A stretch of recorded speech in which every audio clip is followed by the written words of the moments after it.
Bonjour et merci de me recevoir pour cette interview.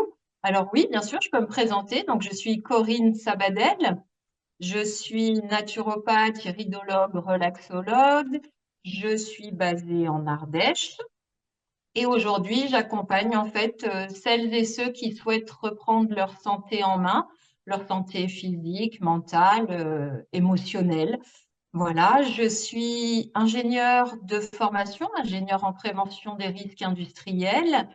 J'ai travaillé dans l'industrie pendant près de 20 ans, voire un peu plus. Et en parallèle, je me suis formée aux médecines qu'on appelle alternatives douces. Ce que je dirais pour me caractériser, en fait, c'est cette double approche, cette approche scientifique que j'ai de la santé, mais aussi cette approche sensible, intuitive, qui va me permettre d'apporter un peu plus de sens, un pourquoi au fonctionnement de l'être humain.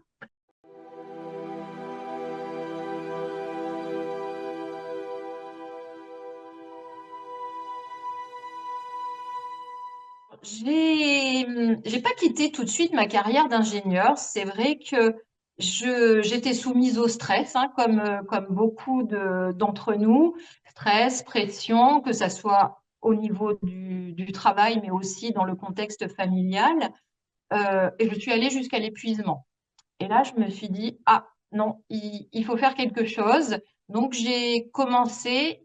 Internet n'était pas encore trop disponible à l'époque, mais j'ai commencé à me documenter, à rencontrer des personnes. Et j'ai eu la chance de rencontrer une personne qui donnait des cours de relaxation. Donc, j'y suis allée pour gérer mon stress. Et puis, en fait, là, il y a une porte qui s'est ouverte et j'ai vraiment découvert un autre monde. Voilà, un monde où on n'était pas seulement associé au rôle qu'on avait. Mais non, la conscience s'est ouverte et puis l'envie d'aller mieux me connaître dans ces domaines-là, dans ces dimensions-là. Donc c'est comme ça que je me suis formée à la relaxologie. Euh, voilà, je fais pas les choses à moitié, j'ai besoin de comprendre. Je me suis formée donc à la relaxologie, tout ça en 2004, et puis à l'utilisation des plantes médicinales, et puis à la naturopathie. J'ai commencé à donner mes premiers cours de relaxation en 2004 et j'ai vraiment ouvert mon cabinet en 2013 de naturo. Et j'ai vraiment arrêté ma carrière d'ingénieur, enfin pour le moment, on ne sait pas ce que l'avenir nous réserve, en 2017. Donc voilà, je dirais que je suis dans ce bain de prendre soin de soi de façon globale depuis bien 20 ans maintenant.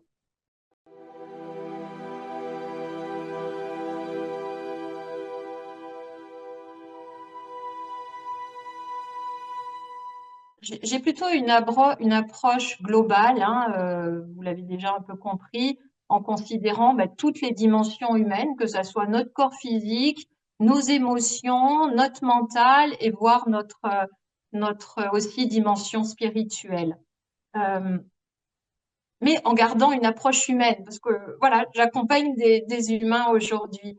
Ce qui me motive, en fait, c'est même en tant qu'ingénieur, je vous avoue que mon rapport, mon stage de fin d'école d'ingénieur était sur le facteur humain et j'ai essayé de comprendre pourquoi certaines personnes avaient des accidents du travail et pas d'autres et pourquoi à répétition.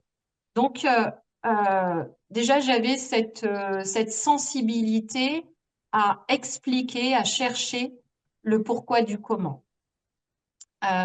Les principes qui régissent vraiment ma pratique, j'aime bien les nommer, j'aime bien parler de la règle des 4 H chez moi. Alors, la règle des 4 H, c'est quoi? C'est tout d'abord le premier H, c'est l'humanité.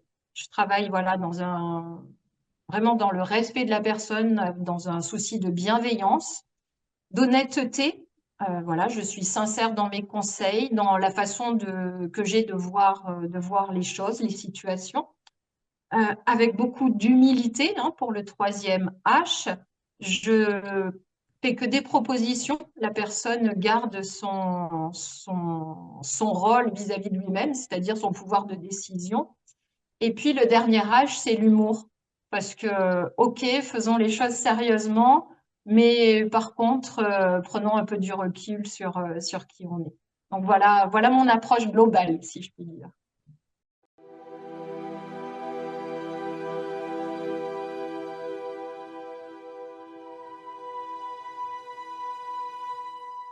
L'iridologie, c'est un outil comme un autre dans ma pratique, hein. J'ai une boîte à outils. C'est vrai que faire un bilan iridologique va me permettre de mieux comprendre le terrain de la personne, de comprendre son fonctionnement physiologique. C'est-à-dire qu'en découvrant l'iris, je vais avoir des informations supplémentaires par rapport au dialogue, à l'échange qu'on aura eu auparavant sur bah, quels sont les points de faiblesse, mais aussi les points de force. Et ça me permet en fait de soit d'aller vers des pistes que j'aurais pas envisagées lors de l'échange, soit de confirmer des choses que j'ai pressenties. Bien sûr, le bilan iridéologique, il faut qu'il soit complété par une anamnèse, hein. C'est un échange, l'écoute, on va voir le passé, on va voir les envies, on va voir ce que vit la personne au moment où elle vient me consulter. Voilà, et puis je complète tout ça par ma petite voix qui est là, qui me guide aussi, et puis qui a 20 ans d'expérience dans le domaine de l'accompagnement.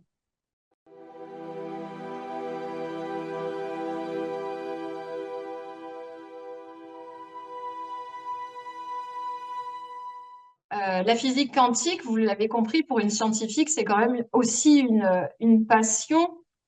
J'ai toujours été intéressée. Je vous avoue même que en 2015, j'ai passé un degré supérieur en naturopathie et c'était sur la naturopathie quantique, où j'ai mis en évidence justement l'importance de l'eau, avec tous les travaux bien sûr qui ont été faits avant, mais sur l'assimilation par exemple des compléments alimentaires sous forme liquide pour que ça soit euh, plus efficace, même si j'aime pas trop ce terme.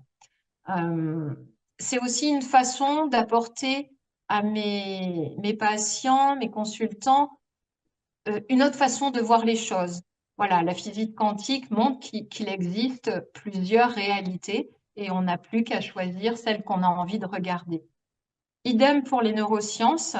Je m'y suis vraiment intéressée et je l'intègre alors beaucoup plus peut-être dans la gestion du stress, la gestion des émotions, avec la pédagogie du docteur Vitos, par exemple, qui consiste à rééquilibrer nos deux hémisphères du cerveau, d'être un petit peu moins dans l'analyse, mais peut-être plus dans le senti. Donc, je l'intègre vraiment de façon pratique, ben, dans des exercices et puis dans la façon de voir les choses.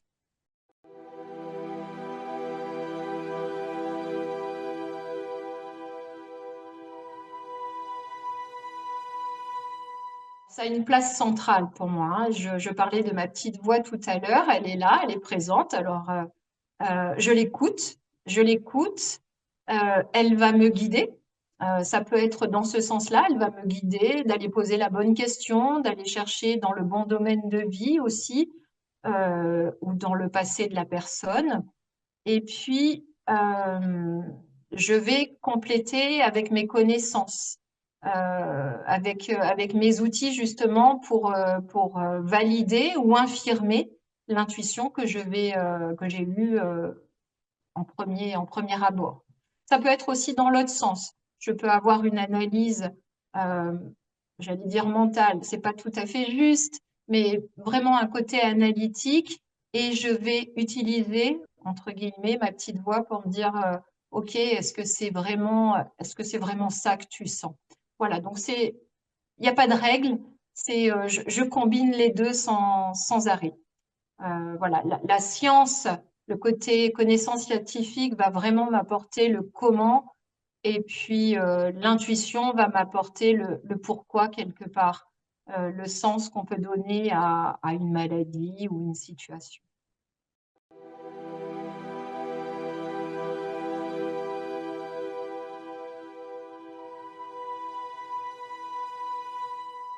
En naturopathie, quand on sort de l'école, on a 10 techniques dans notre boîte à outils. Je ne vais pas vous les citer, hein, pour ceux que ça intéresse, vous allez pianoter sur Internet.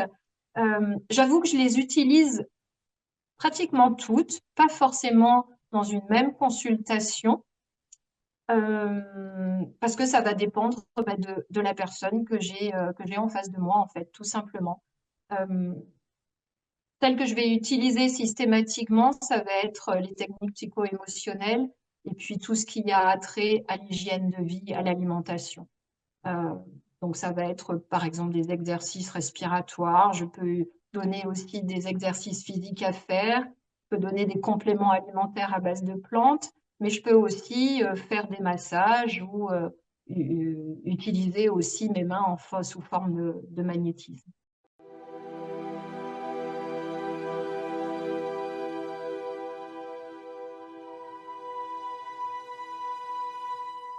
Ça, c'est l'art du thérapeute, c'est ce qui fait de notre métier vraiment le, le peps du métier. Ben, euh, la première chose pour moi, c'est écouter. Écouter avec ses oreilles, bien sûr, hein, ce que la personne va nous dire, mais aussi écouter avec le reste du corps. Je peux avoir des ressentis, justement, je peux avoir, parfois quand la personne me parle, je me dis, oh tiens, c'est bizarre, il y a quelque chose qui cloche là, donc on va creuser. Mais c'est vraiment ça, c'est me mettre en fait quelque part au diapason de la personne pour comprendre vraiment son fonctionnement. Et quand je suis alignée comme ça avec l'énergie de la personne en face, bah, les conseils coulent de source, à savoir tout de même que une personne repart avec des conseils, mais on les a construits ensemble. Je m'assure avant tout que c'est quelque chose qu'elle va pouvoir suivre pour que ça soit relativement facile, même si ça peut présenter des difficultés, mais qu'elle voit ça comme possible.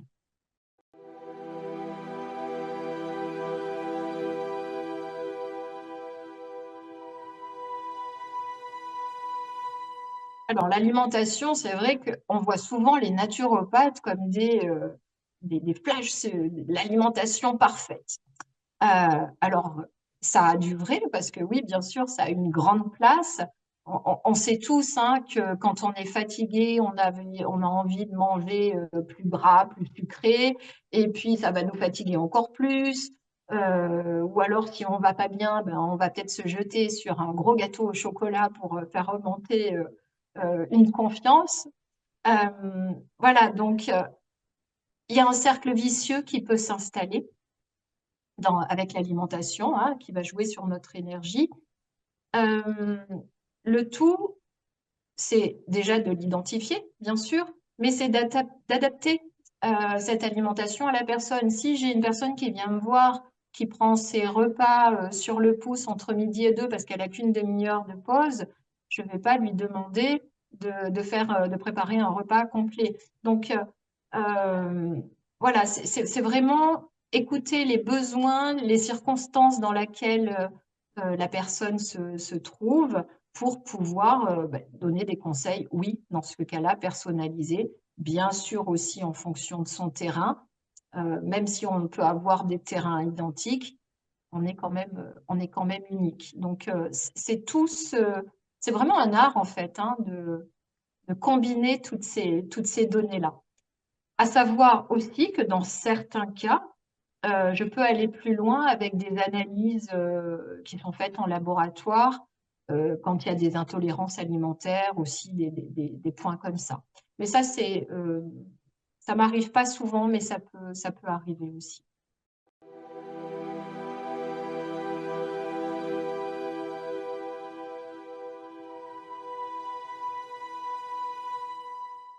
Facile, je dirais non, puisque si c'était facile, il l'aurait peut-être déjà fait.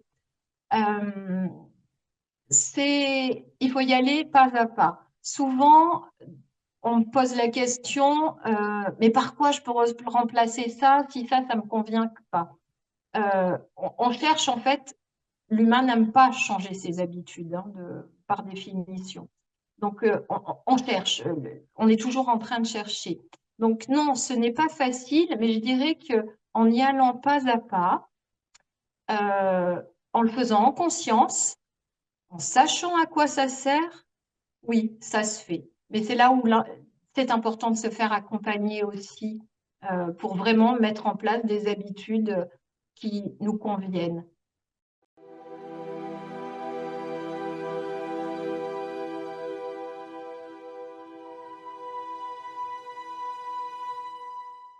En fait, c'est comment dire, on peut travailler sur les deux axes en même temps.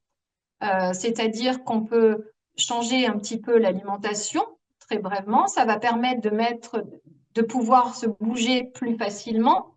Et en même temps, le fait de se bouger plus facilement va permettre d'avoir des envies différentes au niveau alimentaire. Et donc, on engage un cercle vertueux dans ce cas-là.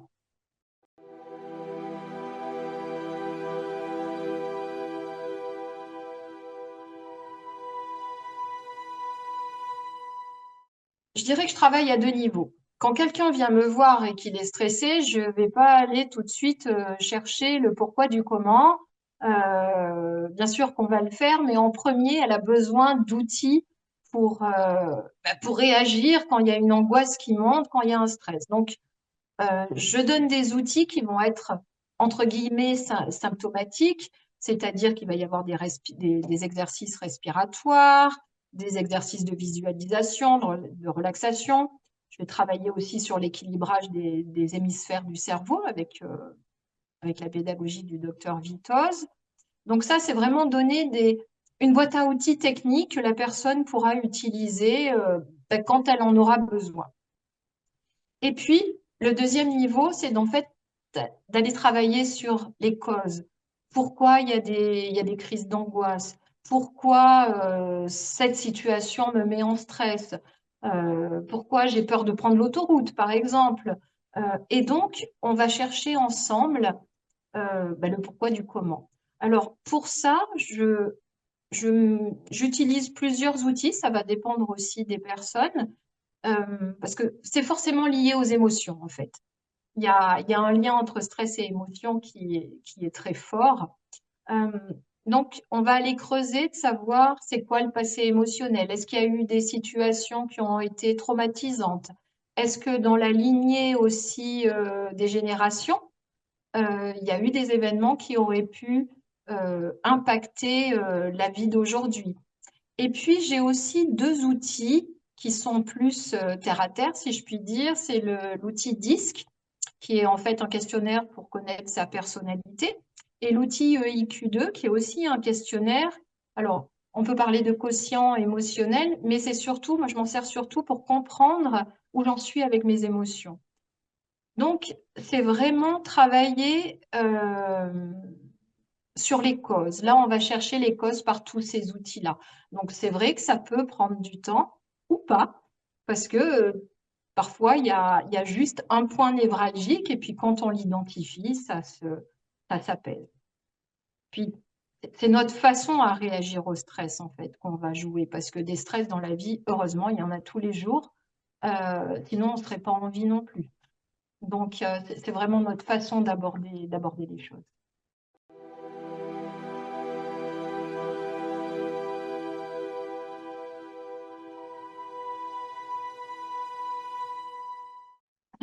C'est vrai que c'est une question qui est vraiment d'actualité. Euh, alors bien sûr que il y a ce facteur extérieur qui peut être l'entreprise, qui peut être un supérieur exigeant, qui peut être une quantité de travail accrue, ça peut être pendant une période.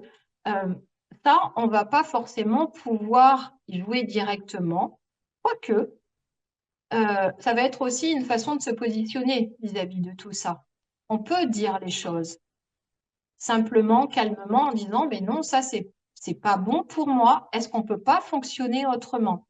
Alors, il faudrait vraiment travailler sur des cas particuliers pour aller plus en détail. Mais j'ai fait en fait, et je fais encore des formations en entreprise sur la gestion du stress. Donc, on apporte des outils pour gérer voilà, des situations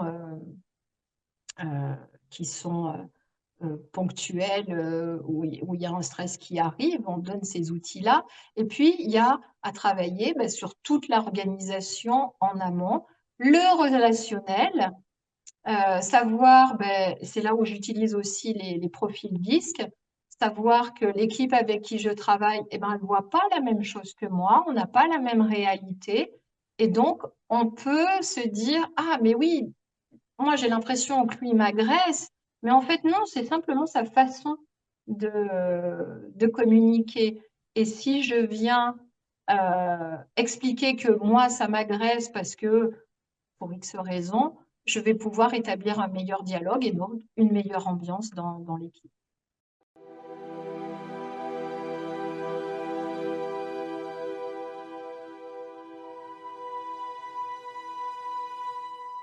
Les huiles essentielles, c'est un vaste sujet aussi, hein.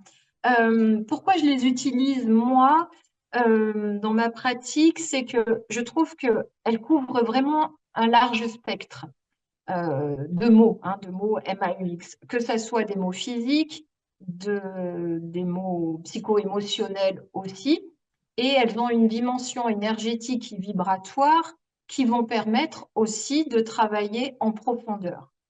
L'autre avantage que je trouve intéressant avec les huiles essentielles, c'est qu'on n'est pas obligé de les ingérer. De travailler en inhalation ou en massage, ça va permettre de jouer aussi sur les différentes dimensions de l'être.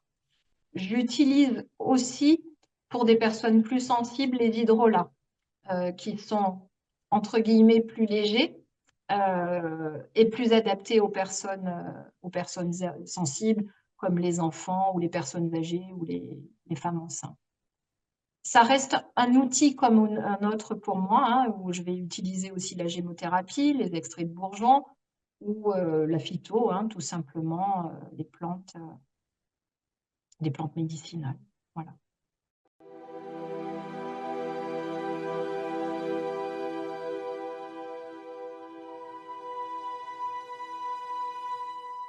Ça peut jouer sur le corps physique, hein. On peut, par exemple, avec une huile de Golteri ou de lavande, jouer sur des douleurs articulaires, des douleurs musculaires. Ça peut être aussi jouer sur l'immunité, hein, pour renforcer cette immunité-là. Ça peut être aussi pour apporter une clarté mentale, pour sortir d'un état dépressif. On peut utiliser la bergamote, par exemple, qui est un vrai soleil. Et là, pour ce cas-là, on peut juste l'inhaler de temps en temps dans la journée. Ça va être très utile. On peut aussi aller traiter des infections, hein, que ce soit d'ordre viral ou bactérien. Ça peut venir en complément aussi d'un traitement médical, hein, bien sûr. Mais on va vraiment jouer sur plusieurs strates.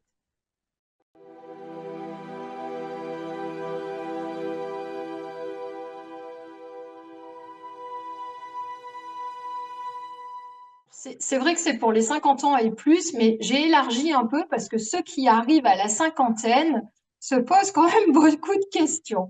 Alors, pourquoi? Parce que 50 ans, il y a un côté symbolique où on arrive au milieu de sa vie.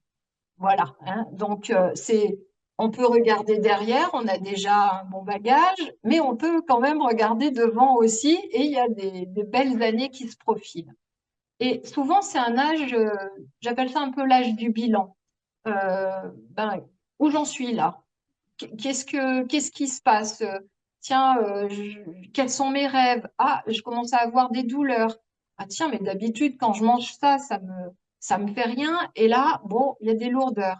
Donc, il y a des symptômes, le corps commence à parler, le corps évolue, hein, aussi. Et je ne vais pas rentrer dans les explications de la ménopause pour les femmes.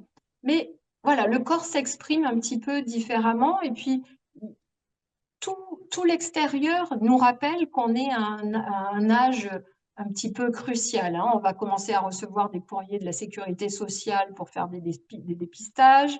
Euh, on va voir que professionnellement, à 50 ans, ben voilà, soit on peut nous mettre un petit peu de côté, laisser la place aux jeunes. Donc, il y a plein de questions qui peuvent se mettre en place. C'est l'âge aussi, quand il y a des enfants, ben, ils sont majeurs, les études sont finies, et puis voilà, ils commencent à voler de leurs propres ailes.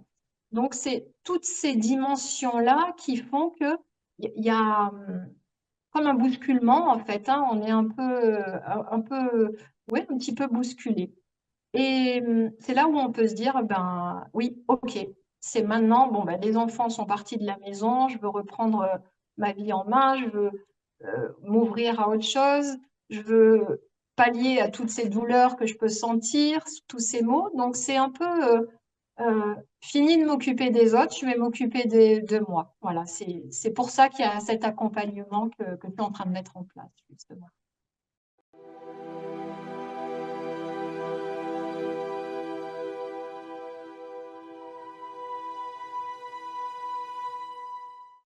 Avant tout, pour moi, l'objectif, c'est de se reconnecter à soi. C'est de reprendre les rênes de sa vie, que ce soit au niveau de sa santé, faire le point, voir qu'est-ce que je peux améliorer, pas, changer ou pas, continuer, renforcer. Euh, le but pour moi, c'est vraiment d'embrasser la vie à plein poumon, à plein bras, hein, d'y aller à fond. Ça peut être aussi de travailler sur une problématique spécifique, un problème de santé, ou même au niveau professionnel, hein, de développer peut-être quelque chose. Quels sont les résultats? J'aime pas trop ce terme en fait, parce que c'est toute une évolution, mais ce qu'on peut voir comme bienfait, ben, c'est de reprendre sa santé en main. Donc, on va pouvoir sentir peut-être faire baisser son taux de cholestérol, peut-être moins de raideur le matin en se levant, peut-être remettre plus de social dans sa vie, mieux communiquer avec les autres, se positionner sur ses choix, ce qu'on a envie de faire, retrouver de l'énergie. Euh, voilà, ça peut être de cet ordre de là, au niveau de la santé, bien sûr, aussi.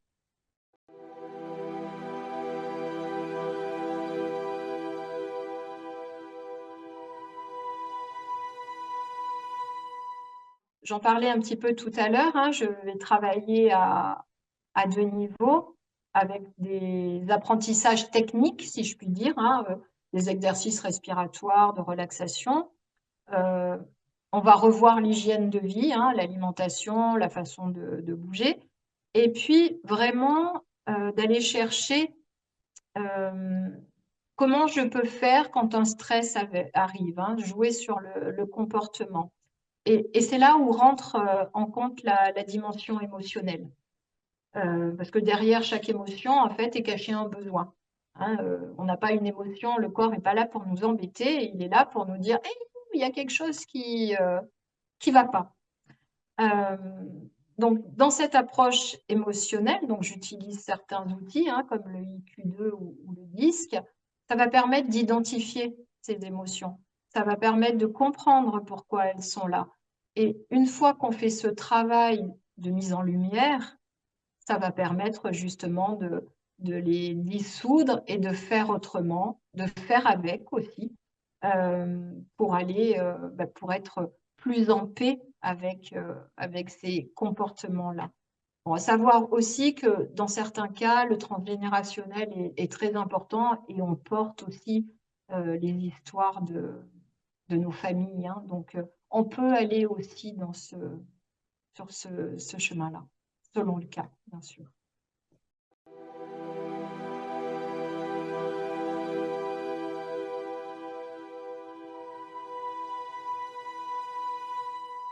Lire dans les corps, pour moi, c'est de percevoir en fait ce que le corps exprime au-delà des mots que peut employer la personne.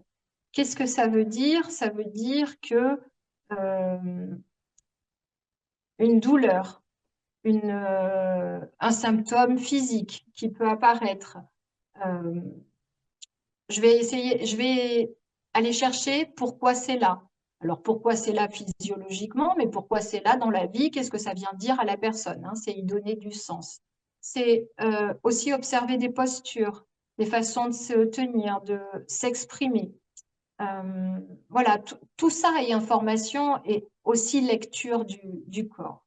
Et puis, il y a une autre dimension qui est plus subtile, vibratoire, euh, que j'ai appris à déjà à accueillir pour moi et à utiliser pour en faire profiter d'autres personnes, c'est que je peux avoir des informations, soit en posant les mains sur la personne quand on est en présence, ou là, je peux avoir une information sur un blocage qui se joue dans le corps d'un point de vue physique, mais ça peut être aussi une info à distance ou une image qui va parvenir à ma conscience et donc m'indiquer où est-ce qu'il faut aller chercher une piste pour que les symptômes qui ont été énoncés s'amenuisent. C'est vraiment une façon de faire qui me permet aussi de dialoguer quelque part avec l'inconscient de la personne. Voilà, dans cette dimension-là.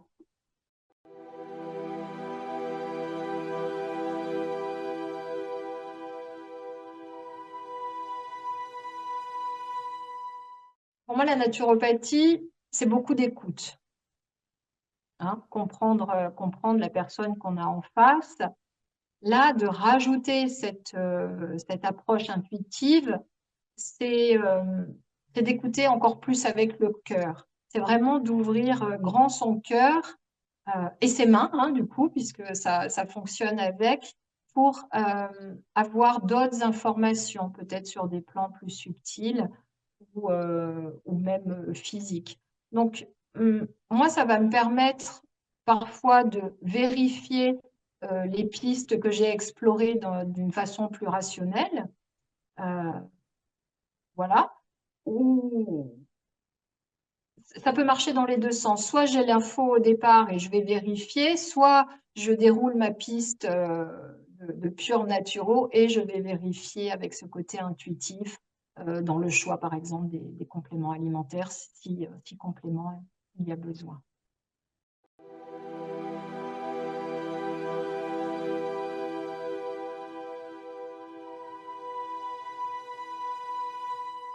Alors, les limites, c'est que c'est mon intuition, elle m'appartient.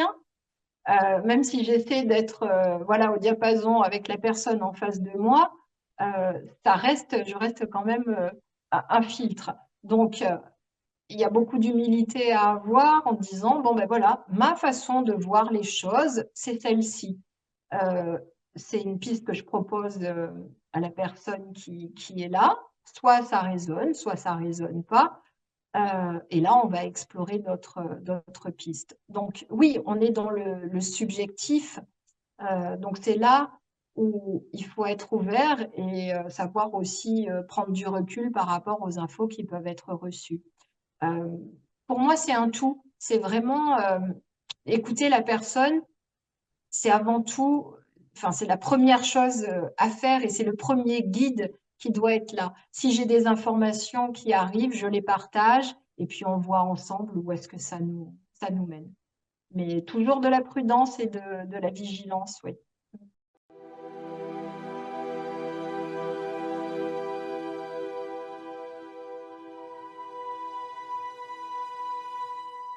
En naturopathie, une consultation, ça dépend pourquoi on vient, mais souvent ça suffit pas en fait, hein, puisqu'il y a des habitudes à modifier, euh, à mettre en place, et puis ça évolue avec le temps.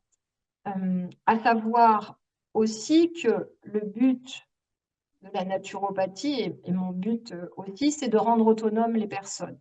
Donc, c'est pas de leur mettre un fil à la patte pour qu'ils reviennent systématiquement. Mais par contre, par l'expérience, on s'aperçoit qu'il y a besoin quand même d'un laps de temps suffisant pour que des habitudes changent, hein. On parle dans les neurosciences qu'il faut au moins 3 mois pour répéter chaque jour ce qu'on veut changer, hein, l'habitude qu'on veut changer, pour que ça devienne justement une nouvelle habitude. Donc, oui, c'est forcément un accompagnement, un suivi sur un temps qui peut être plus ou moins court en fonction de la personne, de sa problématique. Moi, je fonctionne de toute façon avec un suivi, hein. Les personnes me rappellent dès qu'elles ont une question ou oui, une question ou une autre problématique qui vient. Et on adapte en fonction. Soit on se revoit, soit je peux donner une réponse par téléphone. Euh, voilà, c'est variable. C'est un peu différent en fait pour les programmes où là, c'est un engagement sur au moins 3 mois parce qu'on travaille de façon un petit peu différente. Il y a la notion aussi de collectif qui rentre en jeu.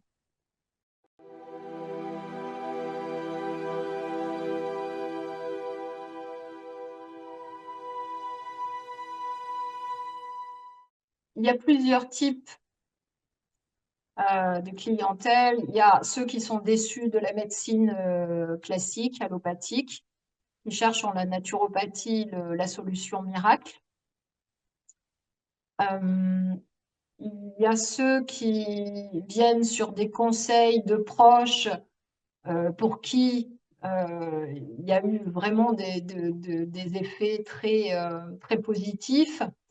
Et c'est vrai que ces personnes-là, c'est un petit peu difficile parce que ils viennent sans être convaincus, même si on a le droit d'avoir, et heureusement, euh, d'avoir aussi le discernement à conserver.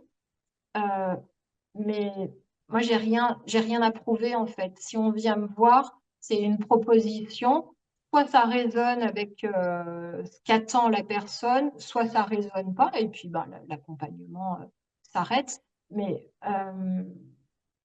voilà, il y a quand même une notion d'engagement en naturopathie si on veut que ça fonctionne.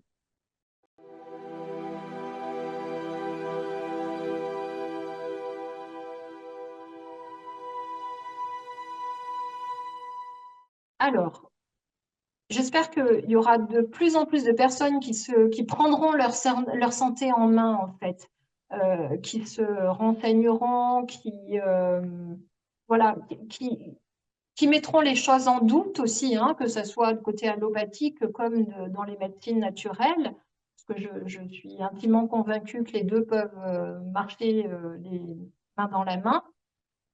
Mais c'est justement réveiller un petit peu les consciences de se dire, ben, que chacun se pose la question, mais ça, est-ce que c'est bon pour moi?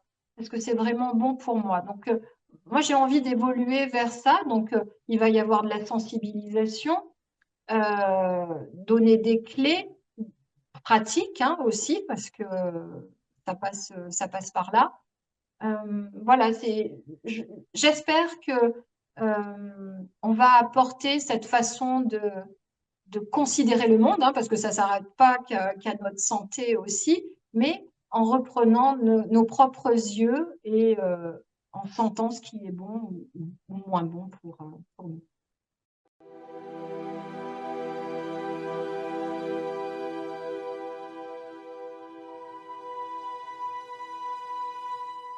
Alors déjà, s'il y a l'envie, il faut y aller. Ça, c'est clair. Euh, et c'est déjà une façon de dire, ouais, ben c'est bon, je vais m'occuper de moi, quoi. Je me prends en charge. Donc, moi, je trouve ça vraiment très super. Après, il faut garder justement cette vigilance, c'est que il y a de la naturopathie et il y a aussi des naturopathes. Comme tout métier, hein, il y a celui qui exerce le métier et il y a le métier. Donc, c'est peut-être trouver la personne qui correspond, avec qui on se sent en confiance. Hein, on n'a pas tous les mêmes énergies.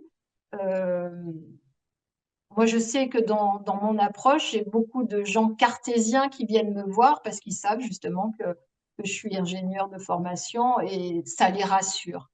Euh, voilà, donc c'est trouver vraiment la personne qui nous convient. Mais ça, c'est pour n'importe quelle thérapie, hein, j'ai envie de dire.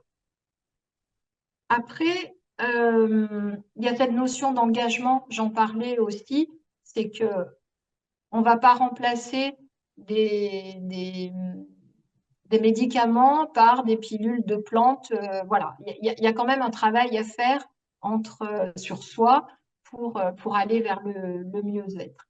Et puis, ce que je conseillerais, bah, c'est d'être curieux, ouvert, de se dire, bah, tiens, est-ce que ça me parle ou est-ce que ça ne me parle pas?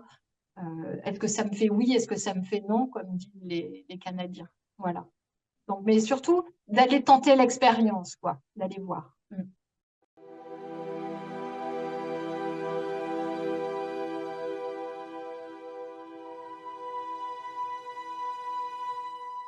Je propose des consultations, des ateliers et puis des programmes. Alors, soit en présentiel, hein, donc je suis dans le sud de l'Ardèche, dans la vallée du Rhône, à Viviers, soit en ligne. Je pratique aussi en ligne. Vous pouvez trouver toutes les informations sur mon site internet, donc corinnesabadel.naturo.fr. Corinne, c'est avec un R et deux N. Je suis aussi présente sur les réseaux sociaux, sur Facebook et Instagram de façon plutôt Facebook.